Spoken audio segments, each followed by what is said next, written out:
Hello दोस्तों, आइए हम आज पढ़ेंगे आधुनिक भारत का पहला चैप्टर, भारत में यूरोपीय कंपनियों का आगमन। भारत में यूरोपीय कंपनियों का आगमन का ये दूसरा वीडियो है। समझ गए कि ना समझ गए? पहला जो वीडियो है, पहला क्लास जो है आपका वो बन चुका है। तो अगर आप पहला वीडियो नहीं देखे तो उस वीडियो को पहले जाकर देख लीजिए। ये उसके बाद इसको देखिएगा तो चीज़ें ज़्यादा समझ में आएगा। तो चलिए दोस्तों, बिना किसी देरी के हम लोग पढ़ना शुरू करते हैं।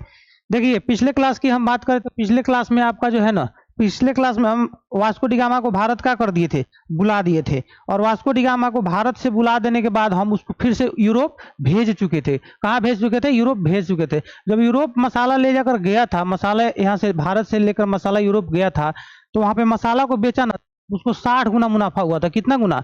टोटल उसको 60 गुना मुनाफा हुआ था मसाला को जब ले जाकर यूरोप में बेचा। तो यहाँ तक चीजें क्या था, पिछले वीडियो में हम बता दिए। तो चीजें क्या लिंक हो गया। आइए इसके आगे हम आज से पढ़ना शुरू करते हैं। देखिए, ये आपका क्या है? वर्ल्ड मैप है। क्या है? वर्ल्ड मैप है। और ये अपना प्यारा सा देश भारत है।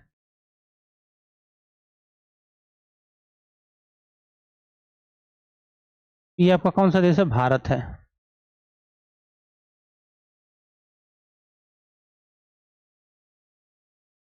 ये अपना देश भारत है। जब जानते हैं 1498 ईस्वी में, 1498 ईस्वी में, 1498 ईस्वी में आया था वास्को डी गामा।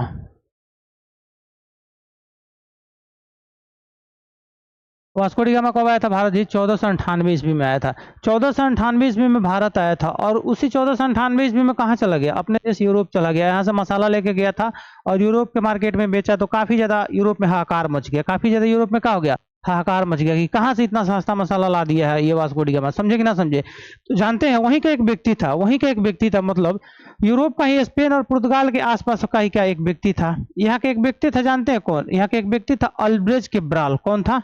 अल्ब्रेज केब्राल। अल्ब्रेज केब्राल ने क्या किया? ये भी भारत को क्या किया? भारत की तरफ चलना शुरू कर दिया।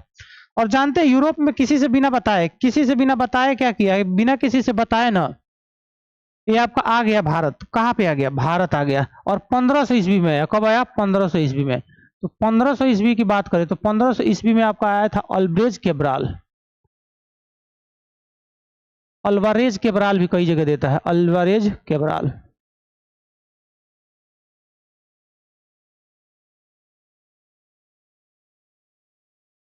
अल्वारेज केब्राल।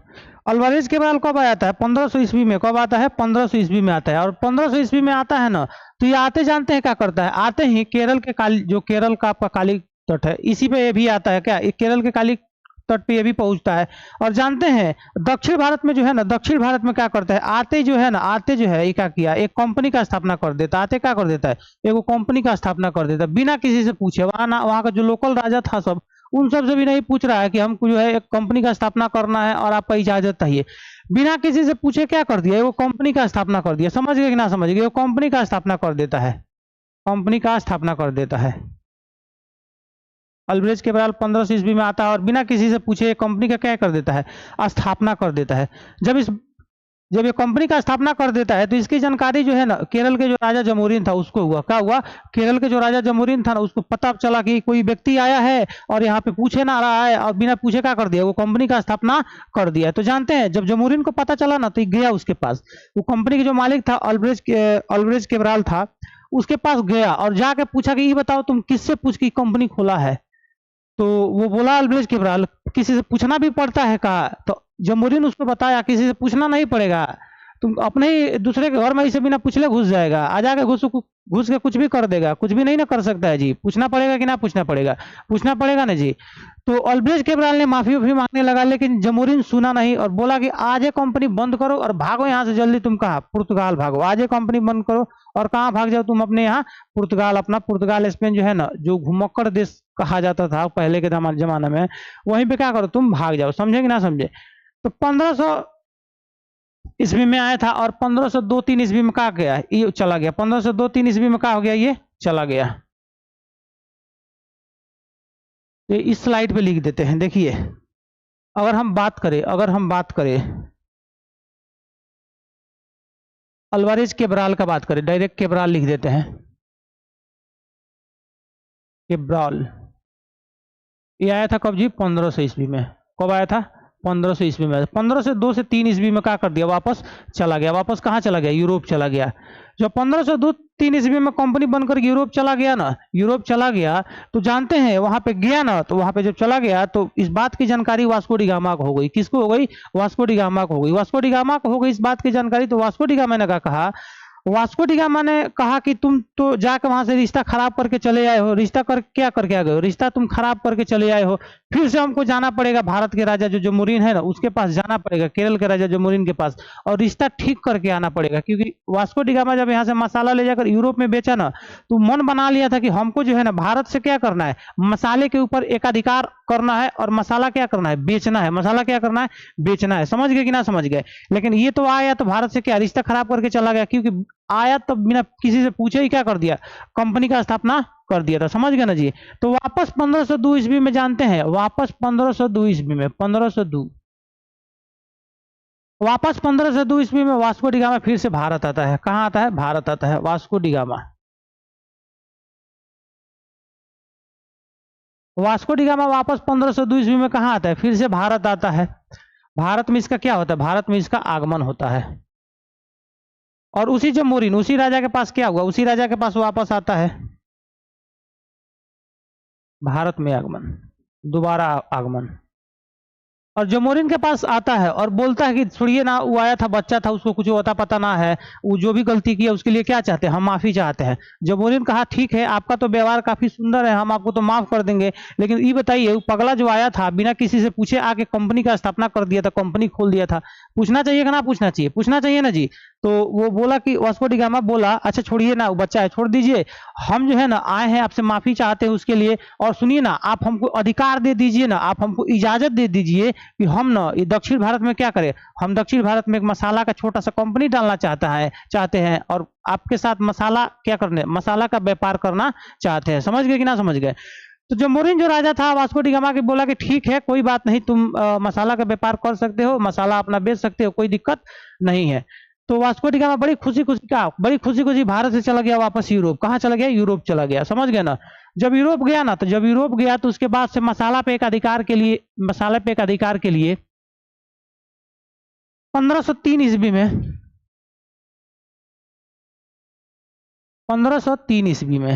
1502 में आया था। 1503 ईस्वी में जानते हैं वायसराय का पद बनाया गया। किसका पद, वायसराय। 1503 ईस्वी में वहां पे पुर्तगाल में यानी कि यूरोप में वायसराय का पद बनाया गया, और वायसराय के पद बनाकर जो है ना, वायसराय का पद बना दिया गया। उसके 2 साल बाद 1505 ईस्वी में भारत में पहला वायसराय बनाकर भेजा गया, फ्रांसिस्को डी अल्मूड़ा। तो भारत में जानते हैं, भारत में 1505 ईस्वी में, भारत की बात करें तो भारत में 1505 ईस्वी में फ्रांसिस्को डी अल्मूड़ा को क्या कर दिया गया, भारत भेजा गया। कहाँ भेजा गया, भारत भेजा गया। प्रथम वायसराय बनाकर भेजा गया था, प्रथम वायसराय। ये क्या था, ये अपना प्रथम वायसराय था। समझे ना जी। प्रथम वायसराय बना के कहाँ भेजा गया, आपका भारत में भेजा गया। तो भारत में जब ये आया ना, तो जब फ्रांसिस्को डी अल्मीड़ा जब भारत में आया तो देखा कि भारत में सच में काफी ज्यादा मसाला क्या है, सस्ता है। वास्को डी गामा जो यहाँ से काफी सस्ता मसाला लेकर गया था यूरोप में, यहाँ पे आकर देखा तो सच में देखा कि मसाला क्या है, बहुत ही ज्यादा सस्ता है। क्या है, बहुत ही ज्यादा सस्ता है। समझे ना जी। तो मसाला के व्यापार पे एक अधिकार तो लगभग इन लोग का पूरा हो ही गया। पूरा क्या हो गया, इन लोग का मसाला के ऊपर व्यापार हो ही गया। जब आपका ये जब ये फ्रांसिस्को डी अल्मीड़ा जब आया ना, फ्रांसिस्को डी अल्मीड़ा जब प्रथम वायसराय बन के आया था, Francisco de Almeida,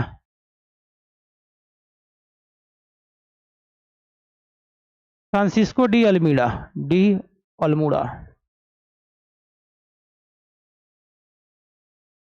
Francisco de Almeida जब व्यापार करने के लिए वायसराय बनकर आया ना, तो जानते हैं ये आते ही यहाँ पे क्या किया, आते ही ना भारत में आते ही इन्होंने एक पॉलिसी चालू की। कैसा पॉलिसी, एक इन्होंने पॉलिसी चालू की जिसे कहा जाता है ब्लू वाटर पॉलिसी। क्या कहा जाता है, ब्लू वाटर पॉलिसी, नीला जल की नीति। क्या कहा जाता है, नीला जल की नीति। जितना ही हिंद महासागर दिखाई दे रहा है, जितना हिंद महासागर ये सब दिखाई दे रहा है, इस हिंद महासागर पे एक अधिकार पाने के लिए ना, हिंद महासागर पे एक अधिकार पाने के लिए नीला जल की नीति चलाया। नीला जल की नीति इसलिए चलाया ना कि अगर कोई भी व्यक्ति भारत में आना चाहेगा समुद्र के रास्ते, तो वो क्या करेगा, हिंद महासागर को क्रॉस करेगा, हिंद महासागर के रास्ते ही आएगा। आएगा कि ना आएगा? इन्होंने क्या किया, जो फ्रांसिस्को डी अल्मीडा है, ये क्या किए, ये पूरे हिंद महासागर पे क्या कर लिए, कब्जा कर लिए। किस नीति के तहत? Blue water policy, blue water policy, नीला जल की नीति के तहत क्या कर लिए, पूरे भारत पे का, सॉरी पूरे हिंद महासागर पे क्या कर लिए, कब्जा कर लिए। समझ गए कि ना समझ गए? समझ गए ना जी? कब्जा कर लेने के बाद क्या किए, कब्जा कर लेने के बाद क्या किए, कब्जा कर लेने के बाद ना, जो कोई भी व्यक्ति अगर भारत में व्यापार करने के लिए आता था ना, कोई भी व्यक्ति भारत में व्यापार करने के लिए आता समुद्र के रास्ते, उससे टैक्स लेता। क्या लेता था? उससे टैक्स लेता था। उसी टैक्स को कहा जाता था कार्टेज व्यवस्था। क्या कहा जाता था? कार्टेज व्यवस्था। एगो छोटा सा चुटकुला यानी कि पत्र भेज देता था, उसी पत्र को कहा जाता था कार्टेज व्यवस्था। समझ गए ना जी? तो ये ब्लू वाटर पॉलिसी किसने शुरू किया है? Francisco de Almeida. किसने शुरू किया है?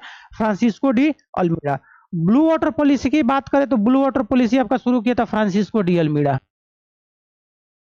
व्यापारिक जो एक अधिकार था उसको बेहतर बनाने के लिए ब्लू वाटर पॉलिसी को किसने शुरू किया था? Francisco de Almeida. Francisco de Almeida blue water policy शुरू किया था, मतलब नीला जल की नीति। नीला जल की नीति जो है ना, ये शुरू किया था, नीला जल की नीति।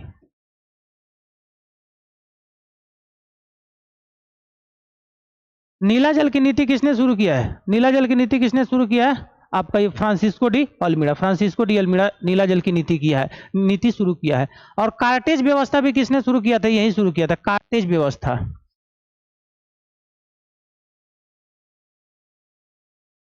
कार्टेज व्यवस्था, कार्टेज व्यवस्था कुछ है ना, वही समुद्रों में अगर कोई दूसरा व्यक्ति आएगा व्यापार करने ना, उससे पैसा लेगा और उसे दे देगा क्या, कार्टेज, एगो पत्र दे देगा कि मतलब आप हमसे क्या किए हैं, खरीदे हैं, आप हमसे क्या किए हैं, खरीदे हैं। कार्टेज व्यवस्था। तो कार्टेज व्यवस्था की अगर बात करें ना, कार्टेज व्यवस्था, कार्टेज व्यवस्था भी यहीं शुरू किया था। कार्टेज व्यवस्था भी कौन शुरू किया था? आपका फ्रांसिस्को डी अल्मीडा कौन शुरू किया था? कार्टेज व्यवस्था। समझ गए ना? कोई भी व्यक्ति आता था तो उसे क्या लेता था? पैसा लेता था। समझ गए कि ना समझ गए? इसके साथ जानते हैं क्या हो गया? ये आया था कब? 1505 ईस्वी में आया था। कब? 1505 ईस्वी में। 1505 ईस्वी में ये आया था भारत में प्रथम वायसराय बनकर। लेकिन इसके साथ क्या हो गया ना, इसका जो है ना नियत इतना खराब हो गया, नियत इतना इसका खराब हो गया कि भारतीय महिलाओं के साथ, भारतीय बहु बेटियों के साथ क्या करने लगा, गलत गलत बिहेव करने लगा। क्या करने लगा? गलत गलत बिहेव करने लगा। अब खुद देखिए ना, ये तो है दूसरे देश का, और हिंद महासागर जो है अपना देश से सीमा बनाता है, उसी पे आके अधिकार कर लिया, उसी पे आके क्या कर दिया, अधिकार कर लिया। इसीलिए जानते हैं, इसीलिए इन लोगों को ना, पुर्तगालियों को इतिहास में ना हिंद महासागर का डकैत कहा जाता है। हिंद महासागर का क्या कहा जाता है? डकैत कहा जाता है। समझ गए कि ना समझ गए? अगर इन लोगों को एक और बात बताए, इन लोगों के बारे में एक और बात बताए, तो इनको हिंद महासागर का डकैत कहा जाता है। हिंद महासागर के इन लोगों का क्या कहा जाता है? डकैत कहा जाता है। समझ गए ना जी?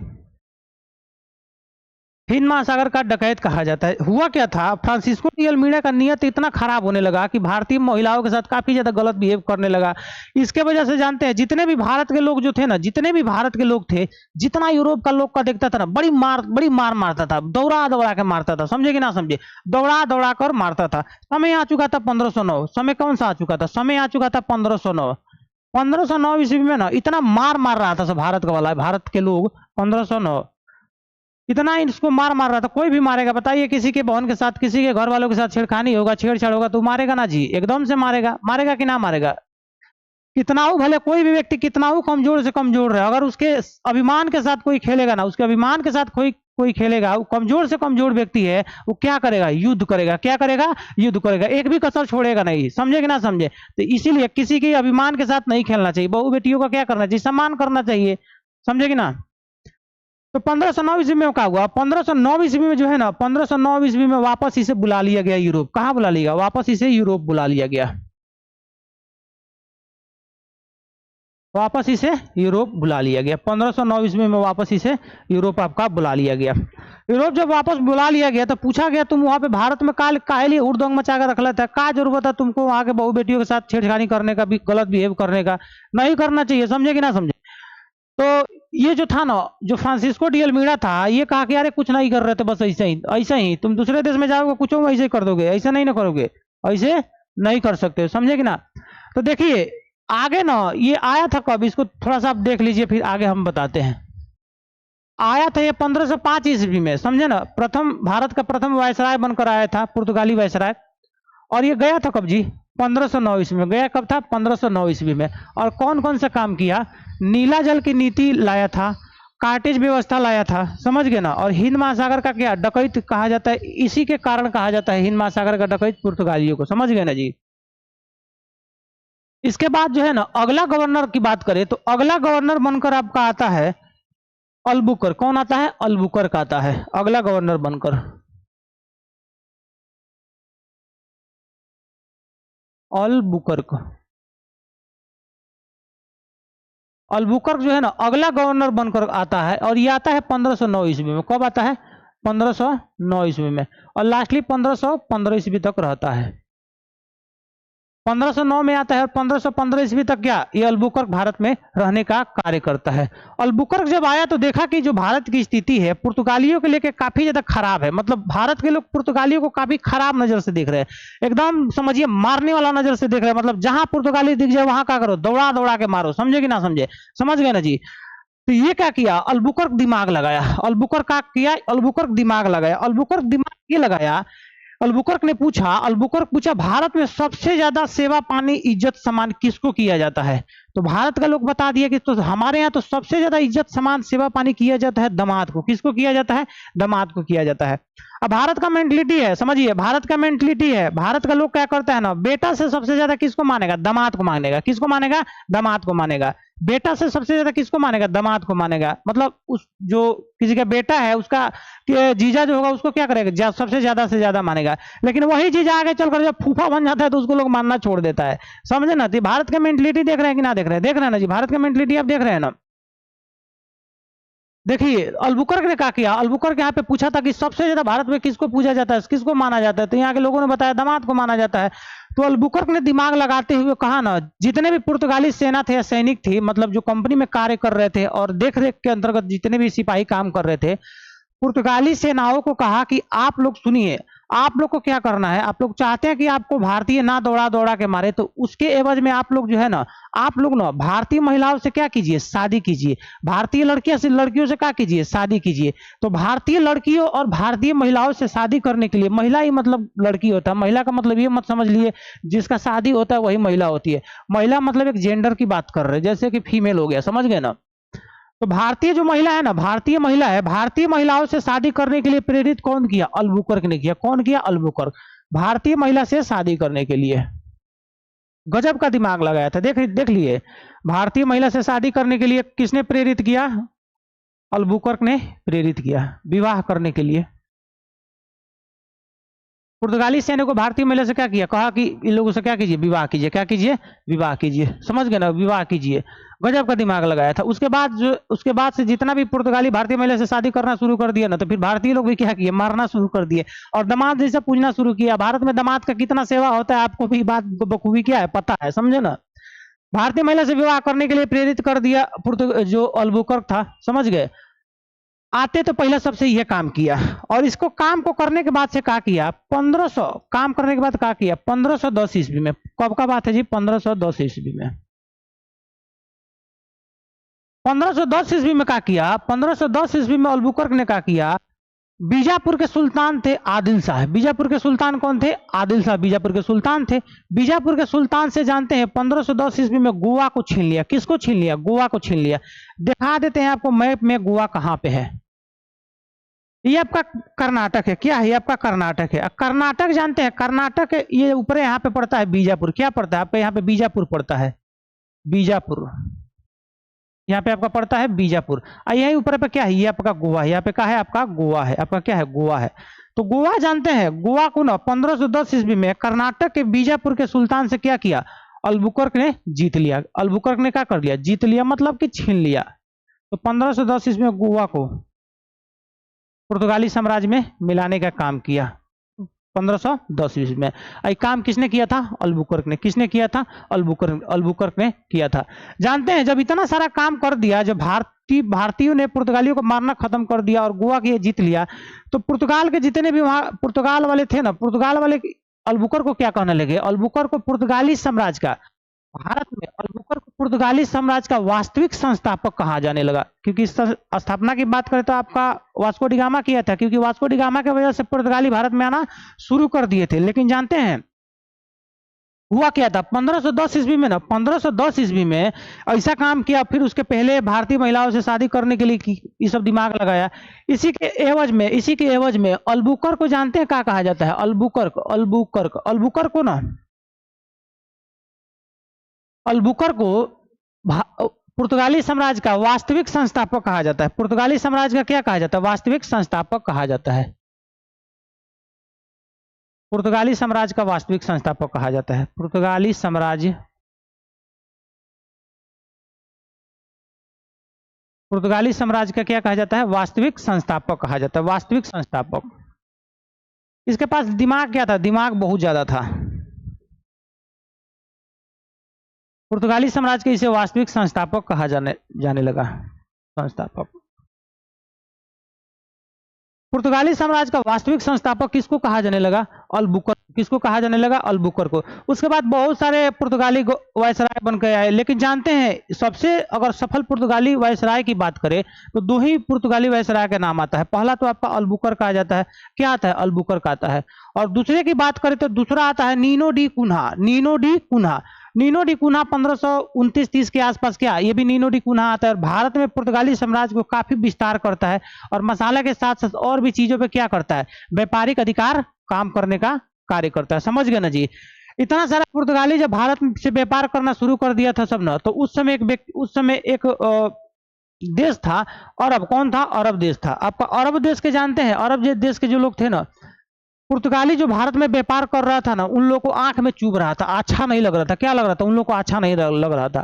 तो अरब वाले ने क्या किया? अरब वाले ने पुर्तगालियों को विरोध किया। पुर्तगालियों को क्या किया? विरोध किया। और अरब वाले जानते हैं वो लोग स्थल मार्ग से ना, वो लोग स्थल मार्ग से काफी ज्यादा पहले से ना भारत से व्यापार किया करते थे। समझ गए ना? पुर्तगालियों को बिजोड़ एकदम पुरजोर तरीके से क्या विरोध करने का काम किया। अगर आपसे सवाल पूछेगा भारत में पुर्तगाली साम्राज्य यानी पुर्तगाली व्यापार शुरू हो जाने के बाद पुर्तगालियों को कहां के लोगों ने विरोध किया? अरबी मुल्क के लोगों ने। कहां के लोगों ने विरोध किया?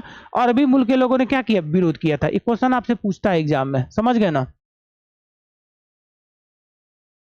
पुर्तगालियों को देखिए, अब हम लोग इसके बाद सफल जो एक और आता है वायसरा आता है, वो आपका होता है क्या? Nuno da Cunha. Nuno da Cunha, इन सब का नाम ही ऐसा होता है, Nuno da Cunha. Nuno da Cunha क्या किया? नीनो डी कुन्हा आपका अगला गवर्नर बन के आया था 1529-30 में। देखिए ये भी क्या था? काफी ज्यादा सफल था। ये भी क्या था? काफी ज्यादा सफल पुर्तगाली वायसराय बनकर आया था। समझ गए कि ना? आया, समझ गए। काफी ज्यादा सफल पुर्तगाली वायसराय बनकर आया था। पुर्तगालियों को जानते हैं, एक चीज और आप समझिए, पुर्तगालियों को ना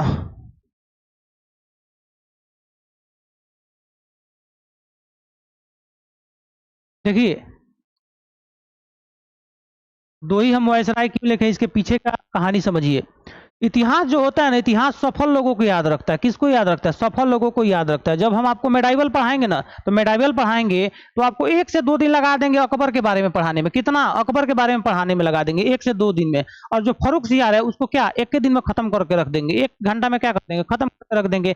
इतिहास जो होता है ना, सफल लोगों को याद रखता है, बेसफल लोगों को याद नहीं रखता है। समझ गए ना? तो इतिहास में इतना जगह आना है कि सबको याद रखा जाए।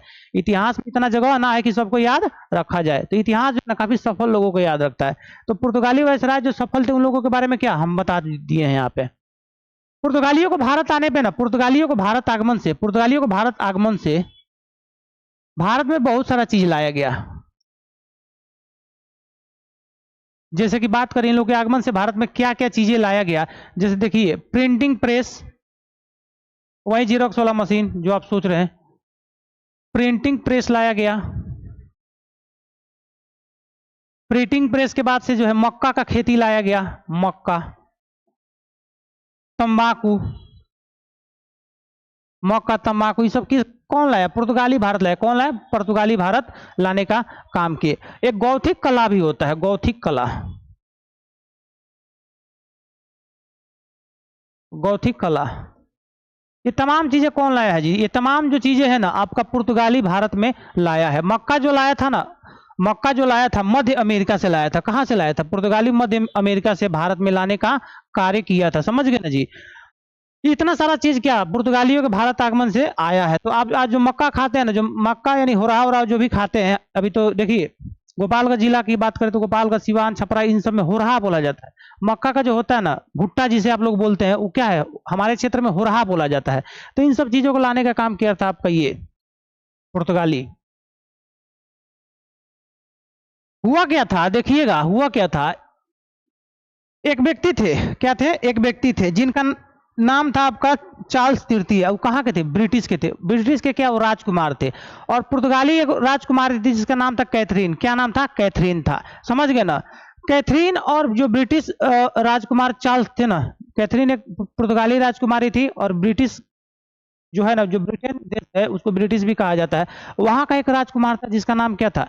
जिसका नाम आपका चार्ल्स तृतीय। क्या था? चार्ल्स तृतीय। इन दोनों के बीच जानते हैं क्या हो जाता है? इन दोनों के बीच प्रेम हो जाता है। इन दोनों के बीच क्या हो जाता है?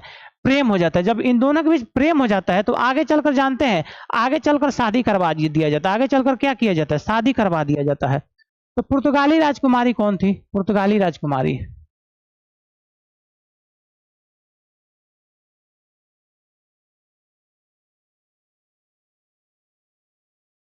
अगर हम पुर्तगाली राजकुमारी की बात करें तो जो पुर्तगाली राजकुमारी थी इनका नाम था कैथरीन।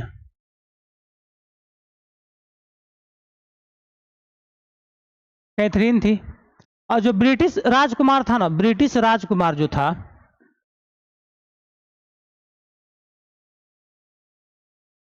ब्रिटिश राजकुमार,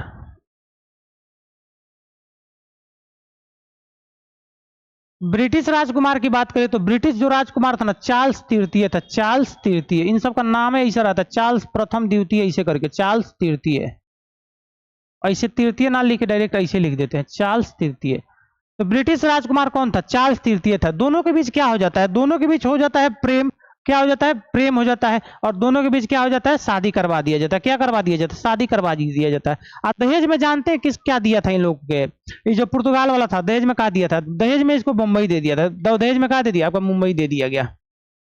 ये मुंबई दहेज में जानते हैं, दहेज में ब्रिटिश वालों को क्या मिल गया? यानी जो चार्ल्स तृतीय था उसको क्या मिल गया? दहेज में मुंबई मिल गया। दहेज में क्या मिल गया? मुंबई मिल गया।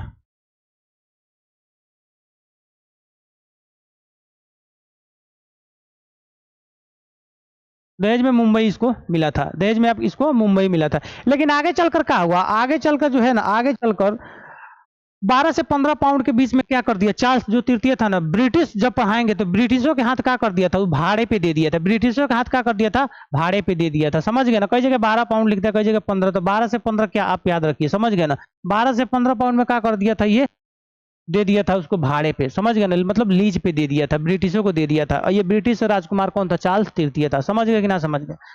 तो पुर्तगाली से इतना चीजें क्या है? पुर्तगाली से इतना चीजें आपका जितना इंपॉर्टेंट था उतना हम बता दिए। एग्जाम में ज्यादातर की बात करिए यही पूछता है। क्या पूछता है? यही पूछता है। समझ गए ना? देखिए, आप नोट्स की बात करें तो नोट्स में चीजें क्या सिस्टमेटिक दिया गया। हम भी यहाँ पे सिस्टमेटिक ही पढ़ा रहे हैं, लेकिन कुछ चीजें आगे पीछे हो सकता है और समझाने में, कुछ लिखने में, मंत्रा में इधर हो सकता है। तो वहां पे ध्यान मत दीजिएगा, आपको गोला पारना है। समझ गए कि ना समझ गए? खैर, उन सब चीजों को हम भी ध्यान देंगे, क्योंकि लेकिन समझाने में क्या हो जाता है ना, समझाने में कुछ चीजें उल्टा सीधा लिखा जाता है। समझ गए कि ना समझ गए? लेकिन उसको सुधार कर दिया जाएगा। समझ गए ना? देखिए, बात करें हुगली से ना, बात करें अगर हम हुगली से भगाने की, बात करें अगर हम हुगली से भगाने की, तो हुगली से भगाने का कार्य जानते हैं किसने किया? हुगली से भगाने का काम किया था पुर्तगालियों को शाहजहां। किसने किया? शाहजहां ने किया था। हुगली से भगाने का काम पुर्तगालियों को किसने किया था जी? शाहजहां ने किया था। समझ गए कि ना समझ गए? समझ गए ना जी? हुगली से भगाने का काम किया था आपका शाहजहां। और एक और उसमें पॉइंट छूटा हुआ है, चौल का युद्ध। कौन सा युद्ध? चौल का युद्ध। 1508 ईस्वी में क्या होता है? 1508 ईस्वी में आपका चौल का युद्ध होता है। 1508 ईस्वी में ये भी चीजें आपका छूटा होगा। 1508 ये पूछता है चौल का युद्ध कब हुआ है? 1508 ईस्वी में। कौन सा युद्ध होता है जी? चौल का युद्ध होता है। चौल का युद्ध। तो चौल का युद्ध कब होता है? 1508 ईस्वी में। 1508 ईस्वी में कौन सा युद्ध होता है? चौल का युद्ध होता। अलबुक जो आया था ना फ्रांसिस्को डी अल्मीड़ा गुजरात के वो शासक से कर लिया था, और फाइनली फ्रांसिस्को डी अल्मीड़ा क्या हुआ था, जीत गया था, क्योंकि नियते उसका ऐसा था कि जीत ही जाता। क्या होता था वो जीते जाता, भारत का आदमी हारे जाता उसे, समझ गए ना जी। तो चौल का युद्ध भी कौन जीत लिया, आपका फ्रांसिस्को डी अल्मीड़ा ने क्या किया, जीतने का काम कर लिया था, समझ गए कि ना समझ गए। और पुर्तगालियों को भगाने का भी कार्य किया था, पुर्तगालियों को भगाने का भी कार्य किया था आपका शाहजहां। ये चीजें बताएं, लिख भी देते हैं। पुर्तगालियों को भगाने का काम कौन किया, शाहजहां ने। किसने किया, शाहजहां ने पुर्तगालियों को क्या किया, भगाने का काम किया था, समझ गए ना। हुगली कहां से, हुगली से भगाया था। और जो कार्टेज व्यवस्था बताए थे, कार्टेज व्यवस्था अलबुकर के समय जो बताए थे, कार्टेज व्यवस्था खरीदने का काम सबसे पहले मुगल जो किया था उसका नाम है अकबर। क्या है, अकबर। अब देखिए अकबर भी ना, अकबर अपना नाई जो है ना हिंद महासागर की तरफ से लेके आना चाह रहा था, तो पुर्तगालियों ने क्या किया, अकबर से भी कार्टेज खरीद बेचवा दिया। अकबर से भी क्या कहा कि तुमको भी क्या ये जो कार्टेज पत्र है ना खरीदना पड़ेगा। कार्टेज पत्र क्या होगा, खरीदना पड़ेगा, तब हम तुमको जाने देंगे आपके भारत में, नहीं तो जाने नहीं देंगे नाई को। तो जो blue water policy Francisco de Almeida चालू किया था, उसने कार्टेज व्यवस्था भी क्या लागू उसी ने किया था। इन तमाम चीजों को आप समझ गए, इतना ही क्या है, इस सब पुर्तगाली के अंतर्गत आपको इतना पढ़ लीजिएगा, आपका क्या काम हो जाएगा, आपसे क्वेश्चन नहीं छूटेगा। प्रथम राजधानी बनाया गया था आपका कोच्चि को, और दूसरा राजधानी आपका बना दिया गया था किसको, गोवा को। दूसरा राजधानी किसको बना दिया गया था, गोवा को दूसरा राजधानी बनाकर कार्य करना शुरू कर दिया गया था। लगभग इतना ही सारा चीज है, जितना नोट्स में आपको हम बता दिए हैं। जो चीजें नोट्स में ना है वो आप लिख सकते हैं, लेकिन सब कुछ क्या बता दिया गया, नोट्स में भी आपके सब कुछ है, लिखना तो नहीं पड़ेगा। तो आइए दोस्तों, जितना हम बताएं आपको एक बार बस याद करा देते, फिर जो है ना आगे हम लोग बढ़ जाएंगे। यहां से हम बताए थे, तो बताइए जो वास्को डी गामा वापस चला गया, वास्को डी गामा जब वापस चला गया तो उसके बाद भारत में कौन आया, केब्राल। कौन आया, केब्राल। केब्राल आता कब है, 1500 ईस्वी में। कब आता है, 1500 ईस्वी में आता है, और बिना पूछे क्या कर देता है, व्यापार शुरू कर देता है। और उसको जमहूरी ने क्या किया, उखाड़ के फेंक दिया, बोला कि भागो यहाँ से। उसके बाद कौन आता है, 1502 ईस्वी में। इस बात को सुलझाने के लिए, मतलब जो मामला करके गया था ये अल्वेज केब्राल, उसको सुलझाने के लिए वास्को डी गामा वापस कब आता है, 1502 ईस्वी में आता है। भारत में आगमन होता है दोबारा इसका। और तिबारा की बात करें ना, यहीं पे जान जाइए, तिबारा आया था ये जानते हैं कब, दोबारा तो 1502 ईस्वी में आया था। तिबारा की बात करें ना, तिबारा 1524 ईस्वी में आया था, 1524। तिबारा 1524 ईस्वी में आता है वास्को डी गामा। जानते हैं इसका निधन भी हो जाता है। और निधन जानते हैं कहाँ होता है, निधन इसका होता है कोच्चि में, केरल के कोच्चि में। कोच्चि में क्या हो जाता है, इसका निधन हो जाता है, बेचारा मर जाता है, समझ गए ना। 1503 ईस्वी की बात करें तो 1503 ईस्वी में वायसराय बनकर आपका आता है, सॉरी 1503 ईस्वी में वायसराय का पद लाया गया। वायसराय का क्या किया गया, 1503 ईस्वी में पद लाया गया। और 1505 ईस्वी में भारत में प्रथम वायसराय बनाकर भेजा जाता है Francisco de Almeida. Francisco de अल्मीड़ा को भेजा जाता है। और फ्रांसिस्को डी अल्मीड़ा जब भारत में आता है तो नीला जल की नीति क्या करता है, लागू करता है, और कार्टेज व्यवस्था भी लागू करता है। मतलब हिंद महासागर में कोई भी व्यापार करेगा तो उसको क्या, कार्टेज खरीदना पड़ेगा। और पहला कार्टेज खरीदने का कार्य किया था आपका अकबर। किसने किया था, अकबर किया था, समझ गए ना। ये सब जब कार्य करने लगा ना, जब हिंद महासागर में ब्लू वाटर पॉलिसी, नीला जल की नीति लागू कर दिया, तो इसीलिए इन सबको ना पुर्तगालियों को हिंद महासागर का क्या, हिंद महासागर का डकैत कहा जाने लगा। हिंद महासागर का क्या कहा जाने लगा, डकैत कहा जाने लगा, समझ गए ना जी। 1509 ईस्वी में जो है ना, 1509 ईस्वी में वापस इसे यूरोप फ्रांसिस्को डी अल्मीड़ा को बुला लिया गया। और 1509 ईस्वी में ही अगला आपका वायसराय बनाकर किससे भेजा जाता है, अलबुकर को भेजा जाता है। किससे भेजा जाता है, अलबुकर को भेजा जाता है। और 1509 में आता है, और फाइनली जाता कब है, 1515 ईस्वी में। और जब अलबुकर भारत में आता है तो भारतीय महिलाओं से विवाह करने के लिए क्या कहता है, कहता है पुर्तगाली सैनिकों को। इसलिए कहता है क्योंकि यहाँ पे दामाद का बहुत ज्यादा इज्जत होता है और लोग पुर्तगालियों को दोबारा मारेंगे नहीं, ये चीजें बताए थे। 1510 ईस्वी में क्या होता है, 1510 ईस्वी में अलबुकर गोवा को छीन लेता है आदिल शाह से। बीजापुर के सुल्तान जो आदिल शाह थे ना, बीजापुर के सुल्तान जो आदिल शाह थे, उससे 1510 ईस्वी में क्या कर लिया, गोवा छीन लिया। और इसीलिए ना पुर्तगाली साम्राज्य का वास्तविक संस्थापक किसे कहा जाता है, अलबुकर को। पुर्तगाली साम्राज्य का वास्तविक संस्थापक किसे कहा जाता है, अलबुकर को कहा जाता है। और दूसरा सफल जो पुर्तगाली वायसराय बनकर आया था नीनो डी कुना, 1529-30 के समय आया था नीनो डी कुना। दूसरा सफल क्या था, पुर्तगाली था। और इन्होंने क्या किया था, इन्होंने ना गोवा को राजधानी बना दिया। कहाँ, किसका राजधानी, कोच्चि से इसको इन्होंने राजधानी कहाँ बना दिया, गोवा को राजधानी बना दिया। पुर्तगाली जब भारत में आए थे तो पहला अपना राजधानी किसे बनाकर कार्य कर रहे थे, कोच्चि को। किसे बना के काम कर रहे थे, कोच्चि को कर रहे थे, समझ गए ना जी। लेकिन आगे चल के इन्होंने क्या कर दिया, आगे चल के इन्होंने गोवा को राजधानी बनाकर अपना कार्य करना शुरू कर दिया। ये काम किए थे नीनो डी गुना। किसने किया था? नीनो डी गुना ने। और आगमन जो है ना, आगमन की बात करें तो आगमन प्रिंटी इन लोग के पुर्तगालियों को भारत आगमन से क्या क्या चीजें बदला हुआ। प्रिंटिंग प्रेस आ गया, मकई का खेत, मक्का का आ गया, वो तंबाकू आ गया, गौथी कला आ गया। पुर्तगाली राजकुमार कौन थी? कैथरीन थी। और ब्रिटिश राजकुमार कौन था? चार्ल्स तृतीय। ब्रिटिश राजकुमार कौन था? चार्ल्स तृतीय। इन दोनों के बीच प्रेम हो जाता है, फिर आगे चलकर शादी हो जाता है। दहेज में क्या दिया जाता है? मुंबई में दिया जाता है। दहेज में क्या दिया जाता है? मुंबई। और चार्ल्स तृतीय ने क्या किया? ब्रिटिशों के हाथे ना 12 पाउंड में क्या कर दिया? मुंबई को भाड़े पे दे दिया। फिर जो है चौल 1508 ईस्वी में क्या हुआ था? 1508 ईस्वी में चौल का युद्ध हुआ था। फ्रांसिस्को डी अल्मीड़ा इस युद्ध को खेला था। और गुजराती एक शासक था, क्या गुजराती शासक था, उसको हरा दिया था। उसके नाई पे जाके का एक कब्जा कर लिया था और जीत गया था। अब बस ये याद रखिएगा 1508 ईस्वी में क्या होता है? चौल का युद्ध होता है। ठीक है। शाहजहां की बात करें ना तो शाहजहां ने हुगली से पुर्तगालियों को खदेड़ने का काम किया। तो आशा करते हैं इस वीडियो को आप समझे होंगे। आगे जो हम लोग पुर्तगाली पढ़ लिया, आगे हम लोग क्या पढ़ेंगे? डच पढ़ेंगे। तो चलिए दोस्तों, मिलते हैं अगले क्लास में। Thank you.